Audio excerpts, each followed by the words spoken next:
नमस्कार. मी किरण पाटील, अध्यक्ष परिवर्तन गावठाण विकास सामाजिक संस्था, गाव पेंढर, तालुका पनवेल.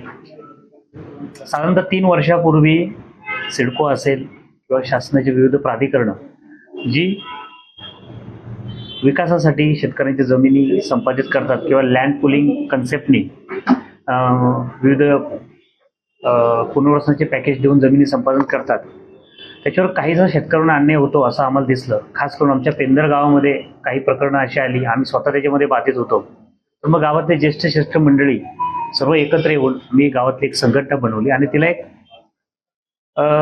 स्वरूप दिलं की बाबा फक्त पेंढर गावापुरते मर्यादित न राहता पूर्ण सिडको क्षेत्र किंवा जिथे जिथे महाराष्ट्र शासनाचे संपादनाचे प्रकार सुरू आहेत त्या ठिकाणी आपल्याला कायदेशीर लढा देता येईल.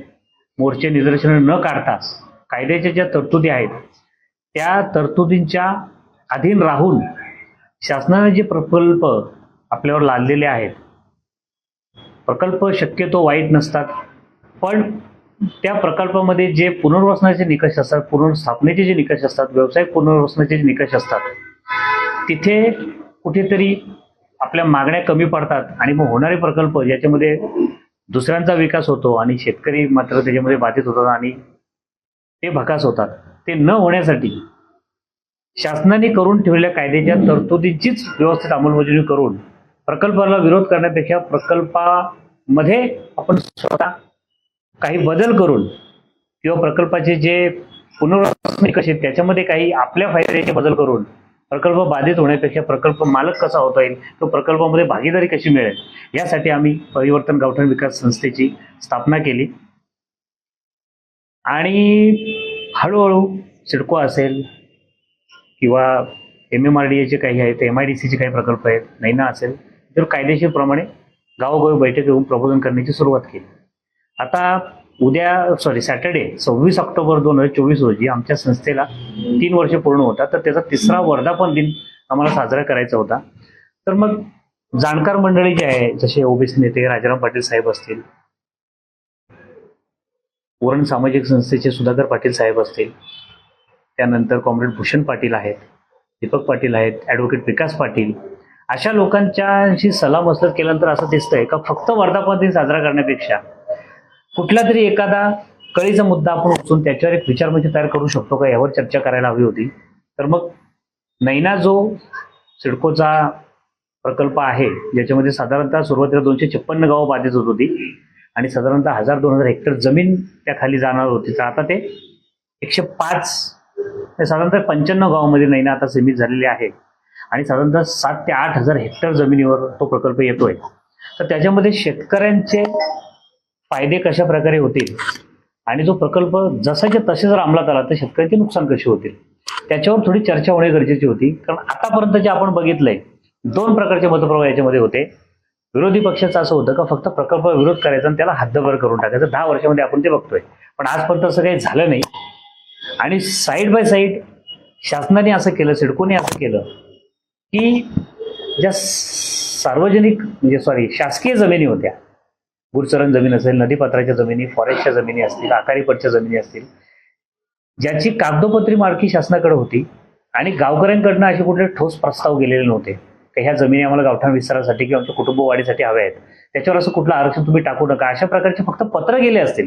पण ठोस विधिमंडळामध्ये मागण्या असतील किंवा हायकोर्टमध्ये एखादी पेटिशन असेल, म्हणजे थांबवण्यासाठी कुठली कृती झाली नाही. त्यामुळं महसूल सचिवाच्या थ्रू बोला किंवा कलेक्टरच्या थ्रू सर्व शासकीय जमिनी, भले त्यांच्यावर गावकऱ्यांचा ताबा होता, शेती करत होती, घरं होती, तरी सुद्धा त्या सर्व जमिनी साधारणतः टोटल नैना क्षेत्राच्या 20-25% त्या जमिनी होत्या, त्या सरसकट सिडकोच्या कडे वर्ग झाल्या. त्यानंतर काही जमिनी खाजगी होत्या, पण त्या इन्व्हेस्टर्स लोकांनी, भांडवलदार लोकांनी विकत घेतल्या होत्या कवडी मोलाने. अशा जमिनी, जो विकासक जमीन घेतो त्याला शेतीबद्दल काही आत्मीयता नसते, त्याला ती शेतीच करायची नसते, त्याला फक्त विकास करायचा, पैसा कमवायचा असतो. अशा ज्या जमिनी होत्या त्यांनी शासनाच्या जो काही फॉर्म्युला होता 40-60, 50-50 जो फॉर्म्युला वाढून ठेवलाय, त्या फॉर्म्युला त्यांनी त्या देऊ करण्यासाठी संमती दिली नाही ना.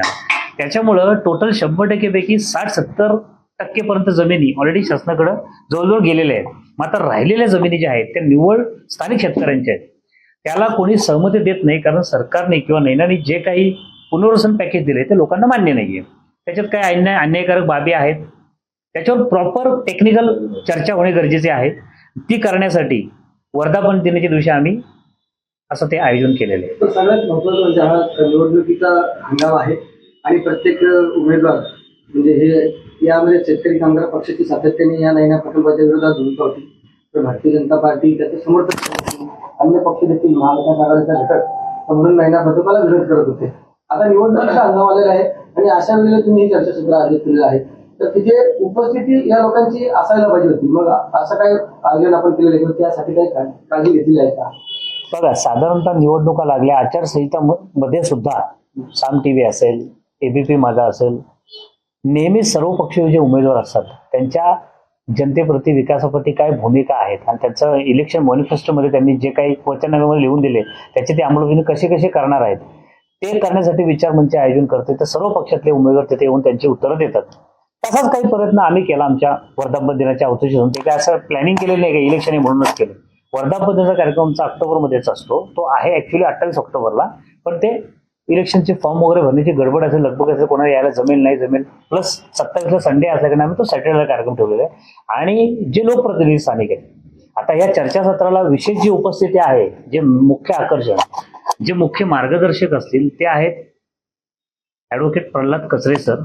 जर पत्रकार बंधूंना माहिती नसेल तर माहिती देतो की तुम्ही गुगलवर किंवा युट्यूबवर फक्त प्रल्हाद कचरे असं टाईप केलं आणि त्यांचे व्हिडिओज बघितले तर विदिन 1 महिना तुम्ही लँड ॲक्विजिशनचे एक्सपर्ट होऊ शकता. इतकं चांगलं मार्गदर्शन ते करतात, कारण त्यांना 30-35 वर्षाचा लँड ॲक्विजिशनचा दीर्घ अनुभव आहे.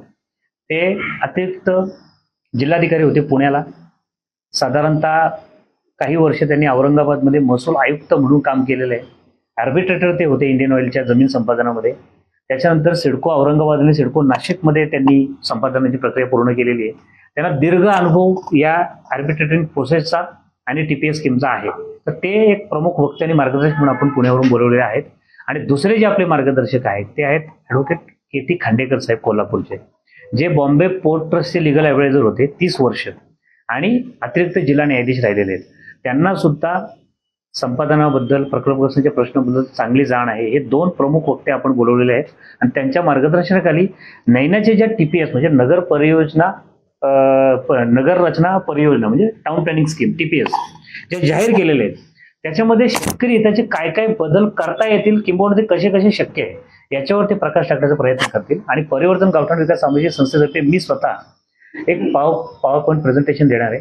त्या प्रेझेंटेशनमध्ये जितके नैनावादी शेतकरी आहेत आणि विरोधी पक्षाचे नेते असतील, सत्ताधारी पक्षाचे नेते, त्यांच्याशी चर्चा केल्यानंतर एक मसुदा तयार केलेला आहे की बाबा शेतकऱ्यांना नक्की काय हवंय, सरकार काय देऊ शकतं आणि कुठल्या गोष्टी शक्य आहेत, कुठल्या गोष्टी शक्य नाही, आणि विरोध केल्यामुळे आपण आजपर्यंत काय कमवलं आणि प्रस्ताव न दिल्यामुळे आपण काय गमावलं, याच्याबद्दल ती PPT असेल तर ती आपण शनिवारी सर्वांनी आवर्जून या आणि ती जास्तीत प्रसारित करण्याचा प्रयत्न करा. कोण नेते मंडळी कोण असणार आहेत या सगळ्या बाबतीत? तुम्ही तशा निमंत्रण वगैरे दिलेलं आहे? निमंत्रण देताना आम्ही पनवेलचे माजी आमदार श्री प्रशांत ठाकूर साहेब, माजी आमदार बाळाराम पाटील साहेब, त्यानंतर पनवेल महानगरपालिकेचे विरोधी पक्षनेते आणि सध्या उरण विधानसभेचे जे उमेदवार आहेत संभावित, प्रीतम म्हात्रे साहेब, टाउन प्लॅनिंग आर्किटेक्ट ज्यांना ह्या क्षेत्रातलं सर्वात जास्त अनुभव आणि नॉलेज पण आहे टेक्निकल, ते अतुल म्हात्रे साहेब जे साधारणतः पेण विधानसभेचे उमेदवारही आहेत. त्यानंतर माजी आमदार मनोहर भोईर साहेब, माजी आमदार महेश बालदी, त्यानंतर प्रकल्पग्रस्तांचे नेते राजाराम पाटील साहेब जे जमीन हक्काबद्दल हमेशा नेहमीच आग्रही असतात. त्यानंतर दिवा पाटील साहेबांचे चिरंजीव श्री अतुल पाटील साहेब जे प्रकल्पग्रस्तांचे नेते आहेत. अशा लोकांना आम्ही तिथे आमंत्रित केलेलं आहे आणि इथे मान्यवर जास्त बोलतील आणि त्यांचं नैना TPS बाबत काय काय बदल शक्य आहेत आणि काय काय बदल केले शेतकऱ्यांचा फायदा होऊ शकतो आणि विन विन सिच्युएशन दोघांना कशी येऊ शकते शासनाला आणि शेतकऱ्यांना, त्याबद्दल ते प्रकाश टाकतील. नेते मंडळी फक्त मी बोललेलं काही शिकवणी घ्यायला तिथे येणार आहेत. ते जे काही सांगतील ते ऐकतील, म्हणजे त्यांना तसं उद्या होणाऱ्या आमदारांना विधानसभेत तशी मागणी करता येईल किंवा शासनाला तसे प्रस्ताव देता येतील. ते त्यांचं थोडक्यात प्रत्येकाला आम्ही 5-5 मिनिटाचा अवधी देऊ, बाबा तुमची भूमिका पण याच्याबद्दल मांडा. पण आता तुम्ही जमीन हक्काचे अभ्यासक आहात किंवा तुमचा सातत्याने या विषयीचा मार्गदर्शन झालेलं आहे, याचिका देखील तुम्ही दाखल केली आहे जमीन हक्कांविषयीच्या.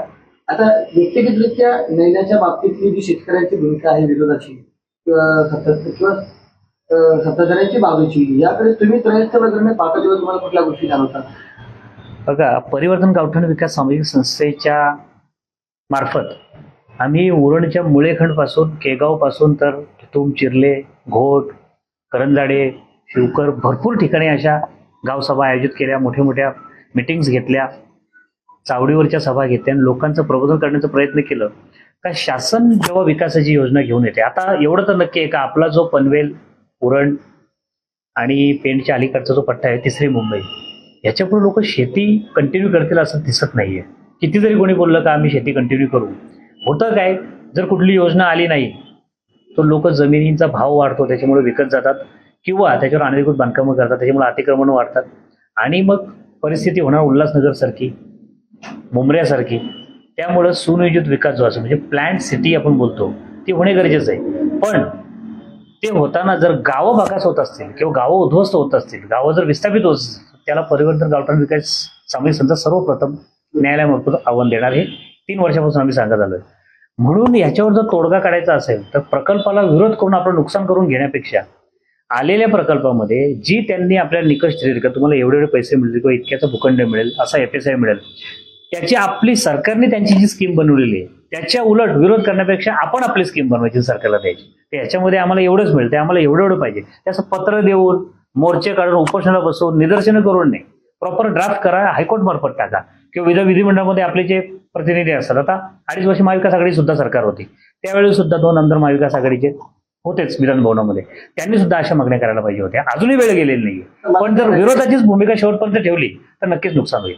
मला काय वाटतंय, तुम्हाला नयनाचे सध्याचे कुठले मुद्दे आहेत तुम्हाला व्यक्तिगत आवडत नाही, तुम्हाला खटकणारे मुद्दे कुठले? सर्वात जास्त खटकणारा मुद्दा जो आहे तो म्हणजे गावठण विस्ताराचा. कारण जी चूक 1970 साली सिडकोकडनं झाली, साधारणतः सिडकोची स्थापना 3/2/1970 झाली आणि त्यावेळेला नवी मुंबईतल्या ठाणे आणि रायगड म्हणजे कोल्हापूर जिल्हा तत्कालीन 95 गावातील सर्व जमिनींना अधिसूचित करण्यात आलं, आरक्षण टाकण्यात आलं संपादनाचे. पण त्यावेळेला जे तहसीलदार होते, नकाशे अवेलेबल होते. आता माझं पेंदर गाव किंवा उद्या तू करंजाडे गाव पकडा, सरकार दप्तरी 1932-33 सालीचे सर्वे झाले होते, त्याच्यामध्ये गाव 2 किंवा 3 एकरमध्ये दिसते. पण त्याच्यानंतर 70 साली ते गाव 10, 15, 20 एकरपर्यंत तरी पोहोचलं असेल, पण त्याचे पंचनामेच केले आणि डायरेक्ट मूळ गावठाणाच्या बाहेर सरसकट शक्य म्हणलेलं संपादन करून टाकलं. ते बांधकाम होतं काय ते बघितलंच नाही, म्हणजे गावठाण विस्तार केलाच नाही. 71 साली म्हणजे तसं मंत्रालयामधून तसे दोन्ही कलेक्टरांना पत्रही गेलं होतं, सामान्य प्रशासन डिपार्टमेंट, त्याची कॉपी आहे माझ्याकडे. प्रत्येक गावाची तुम्ही सद्यस्थितीला ताबा कब्जा बघा, स्ट्रक्चर्स बघा आणि त्याच्या बाहेरचे तुम्ही संपादन करा. पण त्यांनी तसं न करता आज नवी मुंबईमध्ये शहर विकसित झालं, पण गावांचं टायटल क्लिअर नसल्याकारणे ते अतिक्रमण दिसलं सरकारी अभिलेखावर आणि गावं आजही विकासापासून दूर राहिलेली आहेत. तशी काय परिस्थिती महिन्यामध्ये होऊ शकते. उद्या शहर तर होणार, मग गावांचं काय? मग आमचा पहिला न पडणारा मुद्दा असा आहे का तुम्ही TPS स्कीम जी राबवताय, ठीक आहे, त्याला वेगवेगळे विरोध आहेत. मुख्य विरोध आमचा असा असेल का प्रत्येक गावातलं सद्यस्थिती झालेलं ताबा कब्जा, जिथपर्यंत गाव वाढले तिथपर्यंत तुम्ही सीमांकन करून घ्या गावकीचं, म्हणजे त्या गावाचं, आणि सीमांकन करून गावठाण विस्तार केल्यानंतर त्याच्या बाहेर तुमची टाउन प्लॅनिंग स्कीम राबवा. हा पहिला मुद्दा आहे जो आम्हाला अजिबात म्हणजे पटला आहे, पण ती नाही ना करायला तयार नाहीये.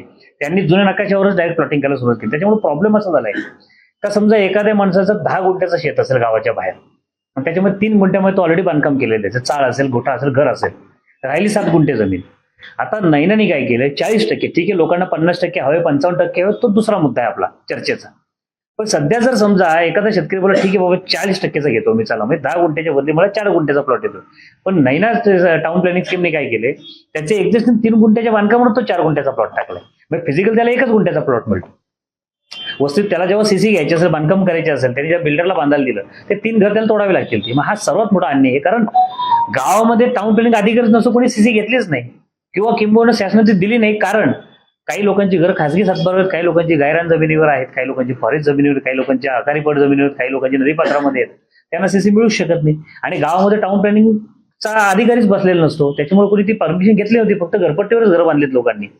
तर आमचा अट्टास एवढाच आहे की जर रोष कमी करायचा असेल तर गावातली जेवढी बांधकाम आहेत ती पहिले रेग्युलराईज करायला लागतील आणि त्याच्या बाहेर गावाच्या सीमांकित नकाशा, जर समजा एखाद्या गावाचा नकाशा 1932-33 सालचा आज 2 एकरचा असेल, पण आता तो गाव 25 एकर गेला असेल, तर 25 एकरपर्यंत ते गावाचा गाव नकाशा बनवत असेल जर तरी प्रत्येकाला प्रॉपर्टी कार्ड द्या आणि त्याच्या बाहेर तुमची स्कीम राहा. हा आमचा पहिला म्हणजे न पडणारा मुद्दा.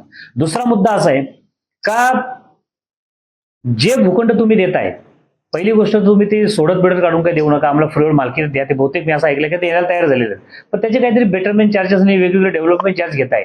हा पण थोडासा अन्यायाचा मुद्दा आहे. कारण जमीन तुम्ही कायमस्वरूपी घेता शेतकऱ्यांची 1 रुपया न देता, त्याच्या बदली जो 40% किंवा 50% जो काही भूखंड देत आहे तो तरी कमीत कमी फ्री ऑफ चार्ज शेतकऱ्याला मिळाला पाहिजे. आणि तो फ्री होल्ड मालकीचा काय लाईफ टाईम मिळाला पाहिजे. 12.5% सारखे ते भाडेपट्ट्यावर आम्ही घेणार नाही, त्याचे चार्जेस सुद्धा शेतकऱ्यांनी भरायला नाही पाहिजे, असं आमचं वैयक्तिक मत आहे. हा दुसरा मुद्दा. तिसरा मुद्दा असा आहे का तुम्ही जर समजा शेतकऱ्याची जमीन आज घेताय तर त्याला तुम्ही भूखंड किती वर्षात, त्याची काही टाउन बंड काय तुमच्याकडे लिमिट आहे का? किती वर्षात देणार का? 30 वर्ष 12.5%च्या प्लॉटसाठी शेतकरी चक्रा मारतोय आजही, तसे चक्रा मारायला लावणार आहेत. भूमीन त्याला तुम्ही आज करताय, तो भूखंड त्याची टाउन बंड एक आम्हाला एक अग्रीमेंटमध्ये जसं ड्राफ्टिंग करून पाहिजे, किंवा तुम्ही 5 वर्षात देणार का 6 वर्षात देणार. भले तुम्ही तो प्लॉट जरी नाही दिला आम्हाला फिजिकली, कमीत कमी त्या प्लॉटचा इरादा पत्र आम्हाला लगेच पाहिजे. जर माझी 1 एकर जागा असेल एखाद्या गावामध्ये, सरेंडर करतो मी 40% मध्ये, तर मला 16 गुंठ्याचा प्लॉट आहे ना, तो कुठल्या सेक्टरला भेटेल, किती मीटर रोडला भेटेल, त्याचा एरिया किती असेल, क्षेत्र किती असेल, त्याच्यानंतर त्याला FSI किती असेल, या सगळ्याचा लेखाजोखा मला सेम डे भेटलं पाहिजे. बार्टर सिस्टम, ज्या दिवशी मी जमीन हस्तांतरण करू त्याच दिवशी मला लेआउटवर तरी प्लॉट मला त्याचा ताबा मला मिळाला पाहिजे. हे आमचा तिसरा मुद्दा आहे. आता त्या दिवशी मान्यवर येतील, म्हणजे जे आता तुम्ही सांगितलं की आमदार प्रशांत ठाकूर आहेत, बाळराम पाटील आहेत, प्रीतम मात्र, ही सगळी मंडळी, यांची त्यावेळची नक्की भूमिका काय असणार आहे? आता विरोधी पक्षांची भूमिका 10 वर्षापासून विरोधातीच तसं नाही, म्हणजे तिथे त्यांचा रोल काय असणार त्यावेळेस? त्यांचा रोल असा असेल सागर की त्याच्यावर आम्ही जे प्रेझेंटेशन दाखवू त्याच्यामधून काही त्यांना पॉझिटिव्ह पॉईंट्स वाटले त्यांनी ते नोट डाऊन करून घ्यावे. नंतर आपले जे मार्गदर्शक आहेत प्रल्हाद कचरे सर, खांडेकर सर, ते काही मार्गदर्शक तत्वे सांगतील, त्याचा त्यांनी एक संच बनवावा. आणि मग त्यांना जेव्हा बोलण्याची संधी मिळेल तेव्हा त्यांनी ते 5-10 मिनिटांमध्ये त्यांची एक्झॅक्टली नैनाबद्दल काय भूमिका असेल ती जाहीर करावी. म्हणजे मतदारांनाही त्याचा फायदा होईल आणि प्रकल्पग्रस्तांना कळेल का बाबा काय केल्याने आपला फायदा आहे. 10 वर्षापासून विरोध करतो, विरोधच करत बसायचं की बाबा आता आपण आपल्या फायद्याचे बदल करून त्याच्यामध्ये आपल्याला बाधित होण्यापेक्षा प्रकल्पामध्ये भागीदारी कशी मिळवता येईल ह्याबाबत त्यांनी सर्वांचं मनोगत व्यक्त करावं अशी त्यांची भूमिका आहे. निवडणुकीच्या या सगळ्या पार्श्वभूमीवरच ही सभा आहे, तर तुम्हाला काय वाटतं त्याचा काय फायदा होईल का? म्हणजे कारण आता जे लोकप्रतिनिधी आहेत ते सगळे आता त्यांचा कालावधी संपलेला आहे, आणि अशा वेळेला समजा जर हे सगळे शेतकरी असतील त्यांची जी भूमिका आहे ती तर आता ते मांडू शकणार नाही. त्यांच्याकडे ते आता राहिलेलं नाही अस्त्र, त्यांचं विधानसभेत किंवा विधान परिषदेत निवडले असतील. आता तुम्हाला काय वाटतं या सगळ्या गोष्टीचा काय फायदा होईल का? निश्चित फायदा होईल. कारण आपली सभा जी आहे ती प्रकल्पग्रस्तांच्या नेत्यांसाठी नाहीच आहे, आपली सभा प्रकल्पग्रस्तांसाठी, आपण त्यांचं प्रबोधन करण्यासाठी सभा लावलेली आहे. लोकप्रतिनिधी फक्त त्यांचं मनोगत व्यक्त करायला तिथे येणार आहेत. ते काय बोलतात, ते किती महत्वाचं आहे ते प्रकल्पग्रस्त ठरवतील. कुठला नेता काय बोलतो त्याच्याकडं किती लक्ष द्यायचं ते पण प्रकल्पग्रस्त ठरवतील. पण एक्सपर्ट्स काय बोलतात, वाटल्यास त्यांना जर असं वाटलं का एक्सपर्ट्स आपले जे सांगतात त्याच्यात पण त्यांना शंका आहे तर त्यांनी अजून जाणकार लोकांना विचारावं, पण विरोध करून स्वतः नुकसान करून घ्यावं नाही, एवढेच स्पष्ट आमचा अभिप्राय आहे. आपला वर्धापन दिन आहे आणि जनतेला आपण आव्हान कशा प्रकारे कराल की बाबा आपला कार्यक्रम आहे नाट्यगृहामध्ये, कशा प्रकारे टायमिंग सांगाल आणि कशा प्रकारे नागरिकांना आव्हान कराल? परिवर्तन गावठाण विकास सामाजिक संस्थेचा 3रा वर्धापन दिन शनिवार दिनांक 26 ऑक्टोबर 2024 रोजी सकाळी 10 वाजता आद्य क्रांतीवीर वासुदेव बळवंत फडके नाट्यगृह येथे आयोजित केलेला आहे. त्या कार्यक्रमाला नैना TPS स्कीमबाबत आणि नैना क्षेत्रातील गावांचे सीमांकन करून गावठाण विस्तार करणे ह्या 2 विषयावर विचारमंचाचे आयोजन केलेलं आहे. त्यासाठी प्रमुख मार्गदर्शक म्हणून ॲडव्होकेट प्रल्हाद कचरे सर, त्यांना 30 वर्षाचा जमीन संपादनाचा अनुभव आहे, जे आर्बिट्रेटर राहिलेले आहेत शासनाचे. सिडकोच्या भूसंपादन अधिकाऱ्यांना ट्रेनिंग सुद्धा ते देतात. अप्पर जिल्हाधिकारी लेवलचं काम त्यांनी केलेलं आहे, त्यांचं मार्गदर्शन आपल्याला लाभतं आहे. ॲडव्होकेट खांडेकर सर आहेत, जे बॉम्बे पोर्ट ट्रस्टचे लिगल ॲडवायझर होते, अप्पर जिल्हाधिकारी होते, ॲडिशनल जिल्हाधिकारी अतिरिक्त जिल्हा अधिकारी, त्यांना जिल्हा न्यायाधीश, त्यांना आपण आमंत्रित केलेले. त्यांच्या अनुभवातून ते सांगतील का आपला कसा कसा याच्यातून फायदा होतो. तर नैना क्षेत्रातील आणि सिडको क्षेत्रातील जे पण प्रकल्पग्रस्त शेतकरी कष्टकरी आहेत त्यांना मी आवाहन करतो का त्यांनी जास्तीत जास्त संख्येने या कार्यक्रमाला यावं आणि आपल्या ज्ञानामध्ये भर पाडून घ्यावी, जेणेकरून विरोधाचं राजकारण न करता आपण विकासाची भूमिका आपण कशी घेऊ शकतो आणि येणाऱ्या प्रकल्पामध्ये बाधित होण्यापेक्षा आपण प्रकल्पामध्ये भागीदार कसे होऊ शकतो यासाठी स्वतःचं प्रबोधन करून घ्यावं असं मी त्यांना आवाहन करतो. फक्त एवढाच प्रश्न आहे की सर्व पक्षीय नेते उपस्थित राहणार आहेत का? आम्ही सर्व पक्षीय नेत्यांना आमंत्रण केलेलं आहे आणि सर्वांनी आश्वस्त केलेलं आहे की जरी किती धामधूम असली तरी वेळात वेळ करून आम्ही येऊ आणि आमचे मनोगत व्यक्त करू असं आम्हाला आश्वस्त केलेलं आहे. सर, एक विकासाच्या नावाखाली आतापर्यंत भूमिपुत्रांच्या जमिनी घेतल्या गेल्या आणि त्यानंतर आता कुठेतरी भूमिपुत्रांना निवडणुकीच्या ऐन मोक्यावर या माध्यमाच्या निमित्ताने कुठेतरी वेळ करते का विकासाच्या या सगळ्या स्वप्नांवर लोकांना वारंवार पाहावं लागतं. त्याच्यामागचं कारण असं आहे का आपला प्रकल्पग्रस्त इथला जो आहे तो भरडला जातो आणि कुठेतरी भरकटला जातो. त्याला जी दिशा जो रस्ता दाखवला जातो त्याच रस्त्याने जातो. म्हणजे स्वतःचा रस्ता स्वतः बनवायचा म्हणजे स्वयंप्रकाशित व्हायचा कधी प्रयत्नच करत नाही. आमचा तसा काही प्रयत्न राहणार आहे की हे आम्ही स्वतःला काही एकदम एक्सपर्ट समजत नाही म्हणून आम्ही मोठे मोठे एक्सपर्ट पण तिथे बोलवले. त्यांच्यानी पण तुमचं निराकरण होत नसेल तर तुम्ही अजून ठिकाणी चर्चा करा.